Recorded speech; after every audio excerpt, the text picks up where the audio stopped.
Okay, guys, let's pick back up where we left off at. So we left off at verse 15. And it says, the woman said unto him, Sir, give me this water that I thirst not, neither come here to draw. And as I was saying, see, she's looking for something physical. That's how I used to be. Many of us are still that way. We're looking to do some tradition, well, let me go to church. Let me go to the synagogue. Let me go to the mosque. Because if I go to the shrine or wherever, thinking that those places are where we're going to find, revelation and knowledge and wisdom of the Most High. You're not going to find it in things made with the hands of men.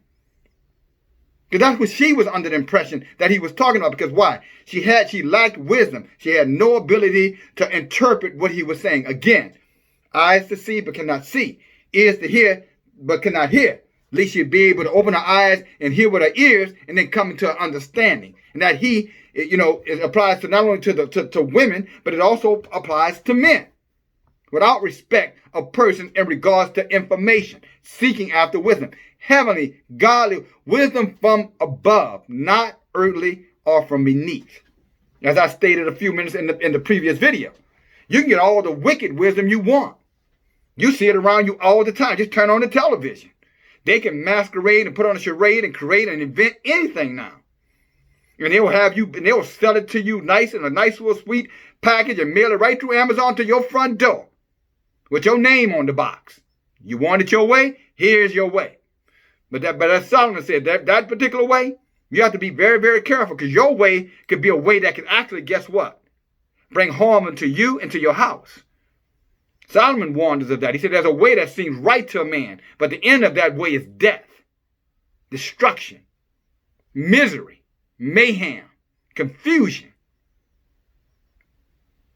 No, the wisdom that you should be seeking is the wisdom from Yah. That's what Yah was telling this woman. That look, if you really want some water, you really want to be refreshed, you really want something that can carry you, that you don't have to keep on doing these lying traditions every 3 or 4 months, every, Sunday, day of sun. If you don't want to keep on doing this over and over to find your place with Yah, then you need to come and get the real stuff. You need to put away all those traditions of men. You need to put away all the deception of entertainment. Put away the false security of material wealth. And you need to seek after the living water, is what he is saying. You got people now with this coronavirus. Well, let's get everybody to pray. Pray for what? Is what I keep saying. What are you praying for? Tell me what you're praying for. Or that Yah removed from the land. What if Yah brought it to the land? So you're going to pray, well, if he brought it to the land, he can take it away. But what if he brought it there to judge the land? Because many of you believers are saying, well, I want judgment, I want justice, I want the new heaven and the new earth to come. I want this to end. Well, what if he has to go through this process to get you there? And now you're crying and saying, like the children when he took them out of Egypt. Well, Egypt was kind of harsh. But we did, the food was good. And we had to deal with, this loneliness and, they had nice cities and, places to go and things to do. And now we're just out here just by ourselves and, and we want to go back. So that's how some of us sound when we go to Yah with saying, oh, remove this from the land. And then what's going to come behind it? I'm talking to you Hebrew Israelites. I ain't talking about these heathens. I know what they want. They want to go back to what they had. All this wickedness, the promotion of homosexuality, these sex trafficking, sex traffickers, this incest, polluting of the air, polluting of the animals, polluting of the water, the slaughter and the murdering that's going on with these unjust wars in these countries all over the world. That's what they want to go back to. That's what they're seeking for, to get back into their wickedness. What are you praying for? Are you praying for a change?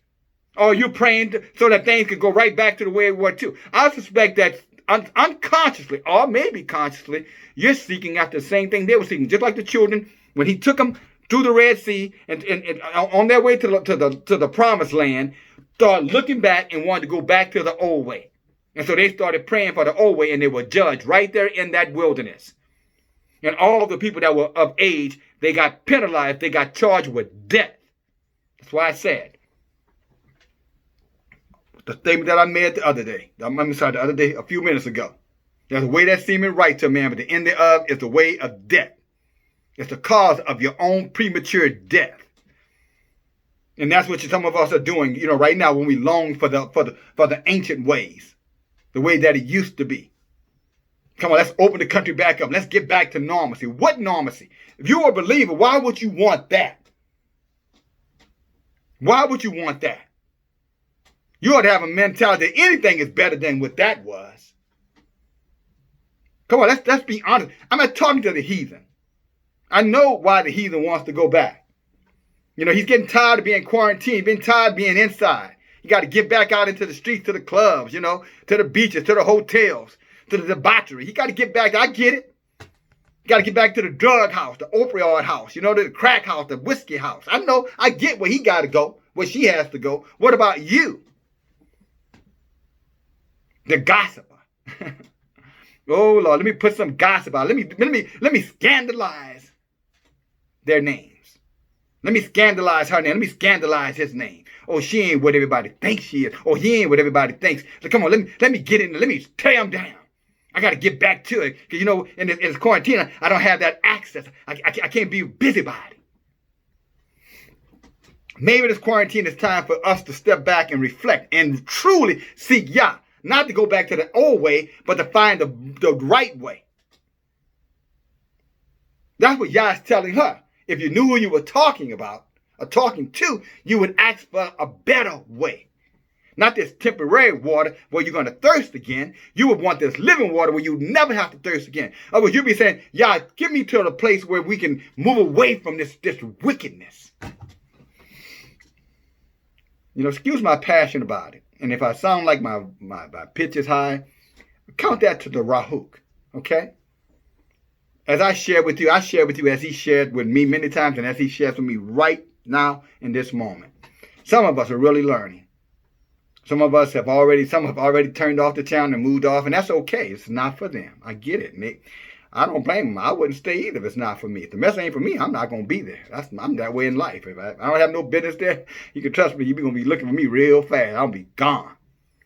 But if you're still here, then this message is for you. But it's not just, fancy words, which I'm sure I don't sound fancy, but it's this is a reckoning for us. This situation, whatever it turns out to be, whether it's coronavirus is going to kill millions as they claim, or thousands as they claim, or 5G is really what's being hidden, or with the coronavirus to hide it, or the virus is hiding the stock market and the bubble that people have talked about for years and years and years, or distracting for this pedophile ring with Jeffrey Epstein and those guys. Who knows what they're covering? These wicked watchers who are getting their knowledge from below, they will come up with any scheme they can to get you distracted.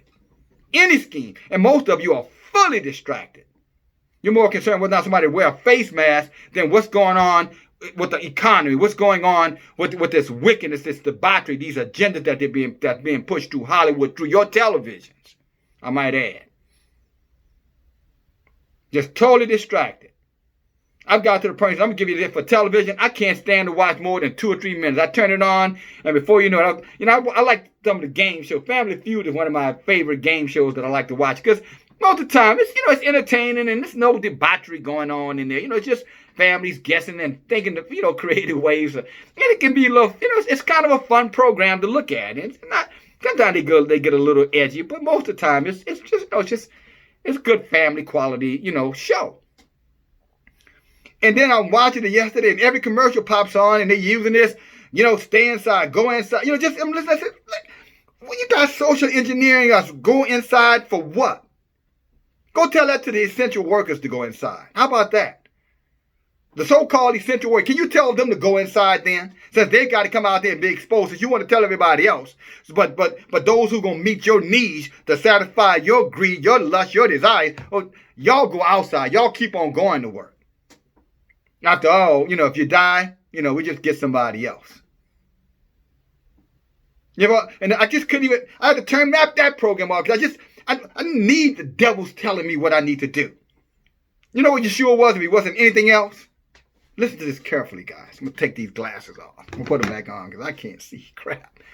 But you know what Yeshua was? He was not anything.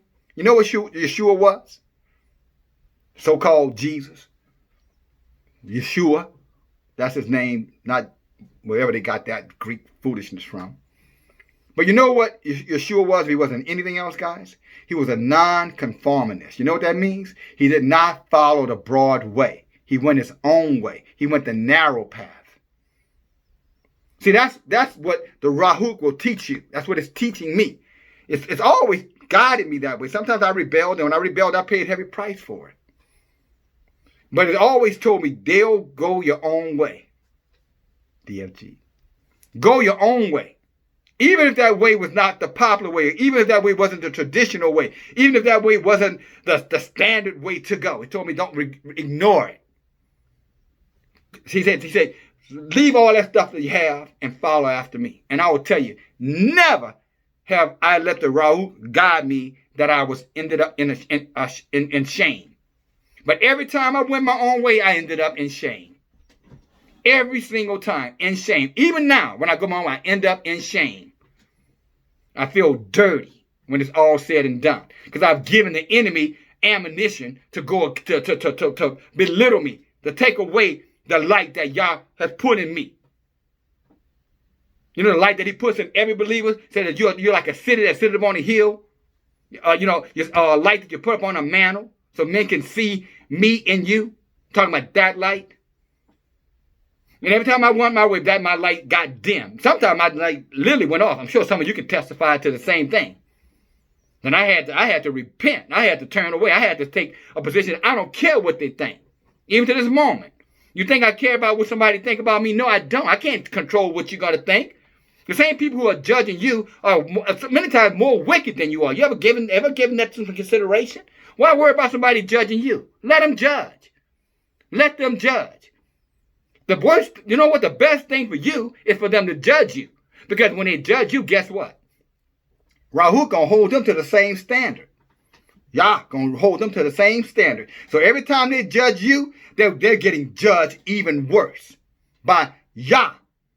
And Yah gonna rip them down. And by the time they're finished all of this judging people and slandering people and doing things to undermine people, conniving, cunning little things, sly little slick things, they're gonna look up one day and they're gonna realize that everything they love is polluted and is full of filth. Because Yah is gonna judge them. Just like he swallowed up the Egyptians and drowned them all in that sea, he's gonna do the same thing to them. So don't fret them. Ignore them. That's what I do. I mean, I ignore them to the best of my human ability. And when I'm walking in the fullness of who I am, I know don't give a damn about what they say. Think whatever the hell you want to think. Those who know me know I'll tell you to think whatever the hell you want to think. And I do use the word think whatever in the hell. Because that's probably where your thoughts are coming from anyway. Those who want to judge others and don't judge themselves. I understand I have to have a level of tolerance because I need tolerance. So I tolerate others. What does tolerate mean? I'm not, in other words, I'm willing to sacrifice and understand that, you know, even though I may not like them, or even though I may not like what they did, there has to be a level of understanding that I have to remind myself that, hey, except for, you know, some grace of the Most High, I could be living in that same mindset, bitter, evil, wickedness. But I don't. I've always understood the importance of a man don't work, he does not eat. Whatever I have, whatever little or whatever much I have, I got it with these hands. I didn't steal it. And whatever I get today, I get it with these hands. It's not stolen. That's why the loving people, as I talk about this beautiful mother and a very hardworking father, when they passed on, they wanted to pass everything on to this part of their family, me. No disrespect to my siblings, but they saw in me that nonconformist mentality, that always seeking, after, the better me, acknowledging the worst of me at the same time. Because I know that duality exists in every man. Saul had said it before. He talked about, I think it's in Romans chapter 7, right around the end of that chapter. He said, the good I would, that I do not, but the evil that I don't want to do, that's what I do. He said, wretched man that I am, who shall save my body from this man of sin? So he said, my flesh I serve sin, but my ruach I serve Yah. That's what he said. Can we continue? Okay, so verse 17. The woman answered and said, I have no man. Now, there's people that I don't practice paganism. I know what I'm doing. It doesn't really matter. The Most High know what I'm doing. See, that's that right justification. The Most High know what I mean. He knows what my intention. He knows my heart. But the scripture said that no man knows his own heart. The heart is definitely wicked, above a man's ability to understand your own heart. You over there saying, Yah understand your heart, and Yah is saying, you don't even understand your heart. He said, your heart is desperately evil and wicked. That's why you should be seeking after the heart of Yah through the Rahu. I hope you're eating well, because surely there's a lot of food in front of you right now. Talking about the food of the word. So for you have not, and so he said, no, I'm sorry, she says, and I have no man. Yeshua looking at her like, come on, woman, you serious? You're going to get right in my face and tell this lie. And she believed her lie, by the way. She wasn't thinking, she believed. Let's see. Tell me. She believed in her rationalization. I'm not going to say she believed the lie. I don't know if she knew she was lying. I don't know, because she probably figured he doesn't know. So I can just say whatever I want to say. So her rationale was that, let me just say what I want to say. Let's see what happens here. I'm sure they're not going to show. I'm not going to let him see what's under my, cloak here. I don't want him to see my dagger. Like, how many of you are. That one hand behind you, that knife that you have in your hand behind your back that you're waiting to stab someone with the first opportunity you get. What do you mean by that, DFG? In other words, you're bitter, and you don't want anybody to know your bitterness, so you kind of covert with it. You slide with it. And then as soon as they're not looking, it comes out. Like a knife, and you just. And then when they look, stick that hand back and smile. Whoa, I ain't mean it. You know who you are. The woman said to him, no, then she said, I have no man. and this is what he says. He said, for you have had, Yeshua said unto her, you have said well. Okay, guys. See how that's, let me slow down. Go back. Okay. The woman said unto him, sir, give me this water that I thirst not. Neither come hither to draw. And Yeshua said unto her, go and call your man to come here. And the woman answered and said, I have no man. And Yeshua said unto her, you have said well, I have no man.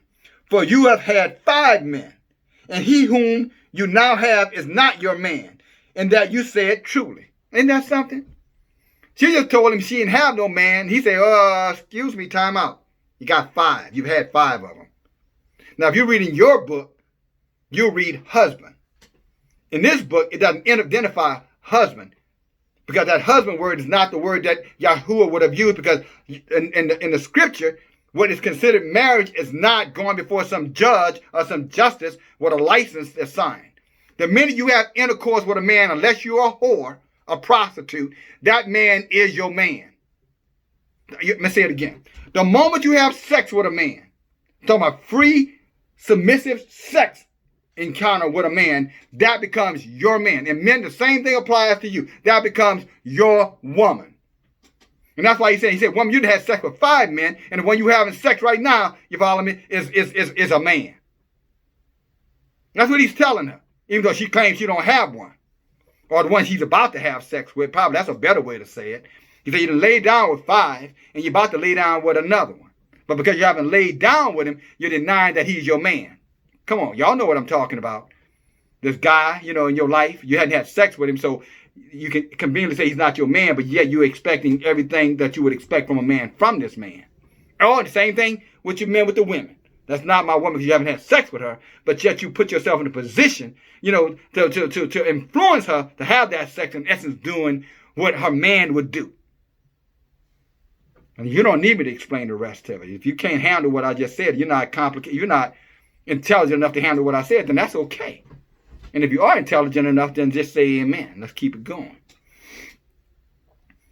And then it goes on to say, and that in whom you now have is not your man, and that you said truly. The woman said unto him, Sir, I perceive that you're a prophet. Our fathers worshipped in this mountain.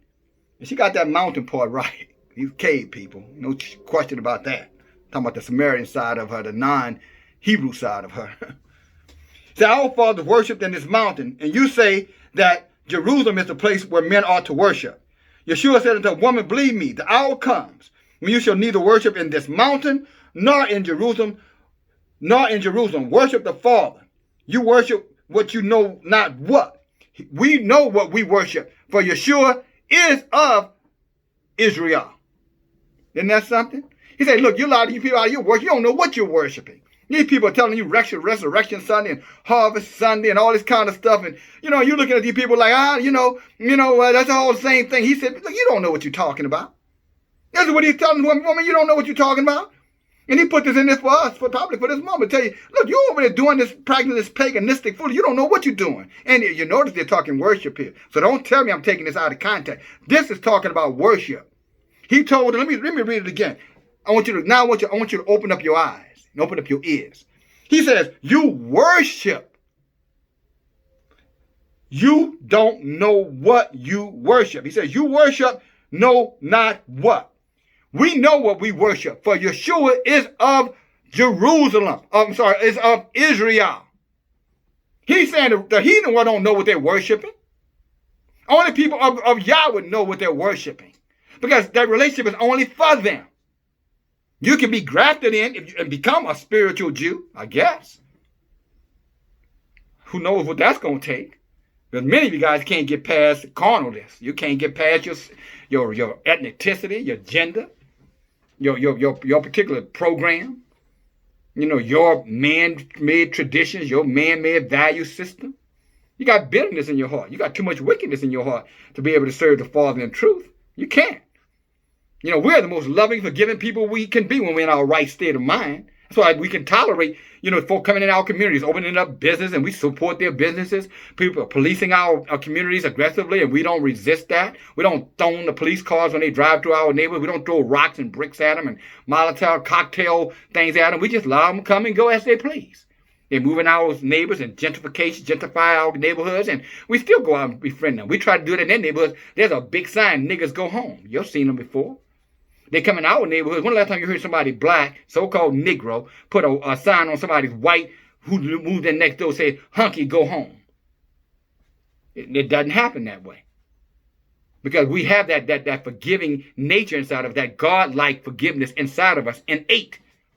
But we also are ignorant to who we are. And through that ignorance, we fall farther and farther away, or we get stunted in our growth, and we stop at some religious, Baptist, Catholic, Pentecostal, Church of God in Christ, some foolishness that has nothing to do with true worship. Amen. This is what's going on here, guys. Let me open your eyes to this. At least let the Rahook use me to open your eyes to this, because he's opening my eyes to it. Then he goes on. He said, but the hour comes and now is when the true worshipers. How about that? He said, a time will come. That time, it may not have been in times past. Not have been a month ago when all of this natural stuff was going on. They were pushing this homosexual stuff down our throats. Transgender stuff down our throats. I mean, they had so many letters. L, Q, B, T, S, L. This guy was getting off the charts. There was stuffing this filth down our throats, and we were just drinking it up, some of us, lapping it up like little lap dogs. You know what I'm saying? Just lapping it up. Oh, well, it's all about love. It doesn't matter if two men are screwing each other in the butts. Think about it. That's how far we had fallen, guys. Maybe Yahweh is giving this quarantine time for us to reflect, to repent, to reconsider what we've been embracing. I'm talking about the so-called true worshiper. The false worshiper, they're not going to change. Please, I wouldn't even waste my time trying to tell an unbeliever anything. Personally, believe what you want to believe. My book tells me that at judgment, you're going to bow down and confess that the Lord was the creator. He was Elohim. That's what my Bible tells me. At judgment, you're going to come. Your atheism is only going to last to the end of your days on this earth, on this natural earth. And then your soul, the real you're gonna confess before he toss you into outer darkness. So all you atheists out there, have at it. Go for it. Go. Hey, let me open the door for you. Please. Don't let the doorknob hit you in the ass on your way out. How about that? That's how I feel about them. Moving on. Woo! But the hour comes, and now is, when the true worship shall worship the Father in the Spirit, in the Rahuk. How are you worshiping him? If you're out here doing Sunday services, you ain't worshiping him in the Rahuk. If you're out here practicing these pagan hell days, or so-called holy, occultic days, you're not worshiping him in the Spirit. That's the flesh. He said the true worship will worship him in the Spirit. In other words, they know he's not in these places. Therefore, they're not going in these places. They're not going to practice these hell days. I mean, some of the people who I have the pleasure to lead, came to me after Easter Sunday. How was your Easter? I said, I don't practice Easter. What? They were shocked. What? You don't practice Easter? I said, no. Why? I said, well, it's a long story. I ain't gonna get into all of that. I said, but I don't practice it. I don't practice American holidays. That's the way I said it to them. And they kind of looked at me like, you un-American. I'm looking at them, shit. I don't know when a black man, so-called black man, ever felt like he was American. So telling me, they didn't say it, but they gave me that un-American look. I'm looking at shit. I always felt like un-American. A black man feeling like he's an American in America. He is a man who needs some psychological help. Let me tell it. But hey, that's one man's opinion. Now, that wasn't in the Rahuk, by the way. That's a natural statement. So I accept your grace for that statement, okay? So don't be in your feelings because I said that. Get on back to the word.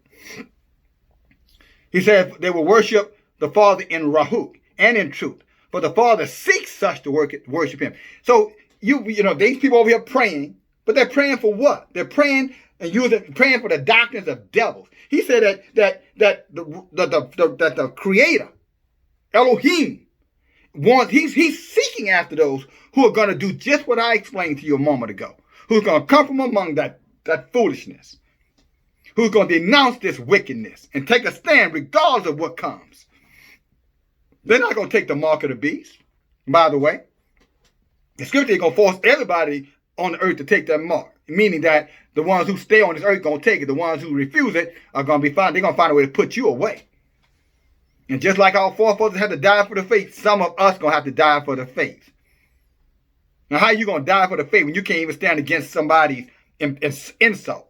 You can't even stand against somebody's accusation, or you can't stand against someone judging you. And you think you're going to stand? When they come to you and say you either take it or you die, you go to this camp and you're going to keep you in this camp. We're not going to give you any kind of medical service. We're not going to give you anything that you need to survive until you submit and take this thing. What you going to do then? Oh, I know. You say that's not going to happen. Maybe you need to go talk. Now, that part of the Jews' experience, I'll grant it. Go ask some of the people who had family in these concentration camps in Auschwitz. What happened to them in there when they didn't conform? When they had all kind of diseases going. That's what killed most of them, by the way. They had an outbreak of, I can't think of the name of the disease right now.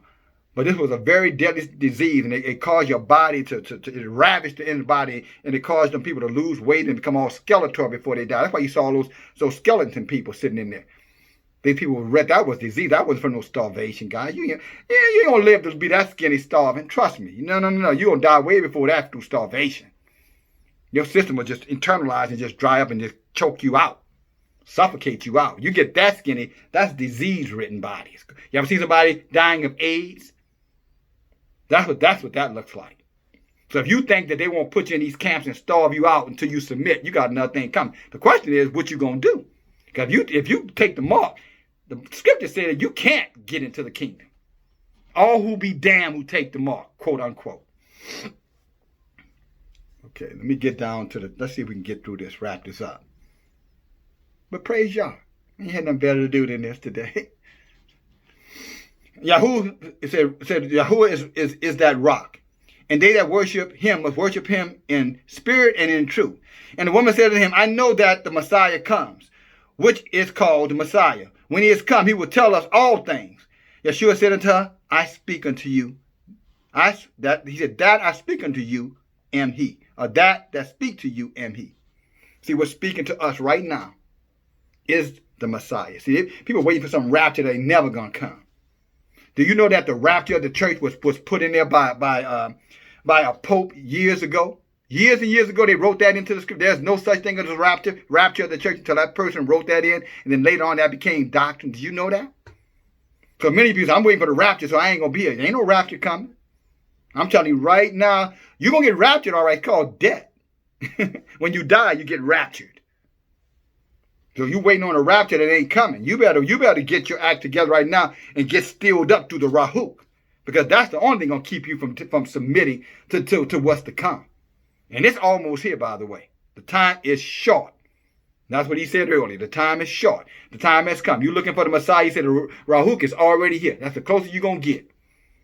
Now, you either have it or you don't have it. He said when you have that, you shall have power, right? So when you get the Rahuk, you're going to have power. What kind of power? Not superhero or occultic power. No, you're going to have the power to resist the opinions and the thoughts of men, the insults of men, the disrespect of men, the jealousy of men, the enviness of men. You're going to have the power to resist that and continue your walk regardless of what happens. Resiliency is what the world calls it. We call it the power of the Rahuk to overcome whatever obstacle that is in our way. As David said, yea, do I walk through the valley of the shadow of death, I shall fear no evil, for thou art with me. Who is thou? The Rahuk. Now I can go on and on and on, but I think I said enough, shared enough for this. I'm going to end this video by thanking you for your patience. But I'm also going to say this. You know, this is a lesson for all of us. This applies to me more than it applies to anyone who's in the hearing of my voice. And I have to embrace this. I have to deal with this. I have to struggle with it. I'm going to tell you something, being those who understand what Yah is telling them. You know, there's a lot more accountability for it. A lot more. Every time I do something out of order, I feel a certain level of condemnation. Whether anybody sees it or not, anybody knows it or not, I feel it. I have to wrestle with that. See, with great gifts comes great responsibility. And a lot of you saying, well, I seek that gift. I seek that. Are you willing to take the condemnation that comes along with from man and from within yourself? Are you willing to take that too? Can you handle that? Can you handle that and keep on going? Can you handle it, get up in the morning and get on back at it? Can you do that? Or are you the one who get it and then you just suffer, you lay around and for days on out, weeks on out, you know, you're in a state of depression. Even when you get up, you bring that misery wherever you go. Because if you can't handle, you know, this, then you don't want this. Because with this comes that, what I just explained. You have to be able to get up and you know, compartmentalize and understand that what I can carry, I carry. What Yah is going to carry for me, He's going to carry. And in some instances, Yah just going to pick me up, just like this. And take me and plant and put me down. And all of my adversaries, He's going to come right back. You remember that flood I talked about? He overtook them with the flood, the Egyptians. You're going to come right back to, He's going to deal with them. You know what I'm saying? He's going to deal with them. And He said, you'll be better off having a millstone tied around your neck and tossed in the deep sea than to harm His children. And many people go about harming us. Some intentionally, some subtly, and some just through pure ignorance. But it doesn't matter. The judgment is still there. So stand strong. That's what I tell you guys. Take a stand. But know what you're standing for. And walk away from these traditions, these lies. You know what I'm saying? This judging spirit that's in the land. This abominable spirit in the land by embracing filth and wickedness. Walk away from it. Because this is the time. This is the time. There's no greater time than this time. And if you can't resist, you know, saying, look, I'm going to go the way that I believe Yah is telling me to go. Y'all go the way y'all going to go. I'm going to Yah. If you can't resist somebody looking at you funny because you don't have your nose and mouth covered up, how you going to resist somebody coming at you telling you either do it or you die? I'm not saying not to walk around with your mouth and your nose covered up if that's what makes you feel good.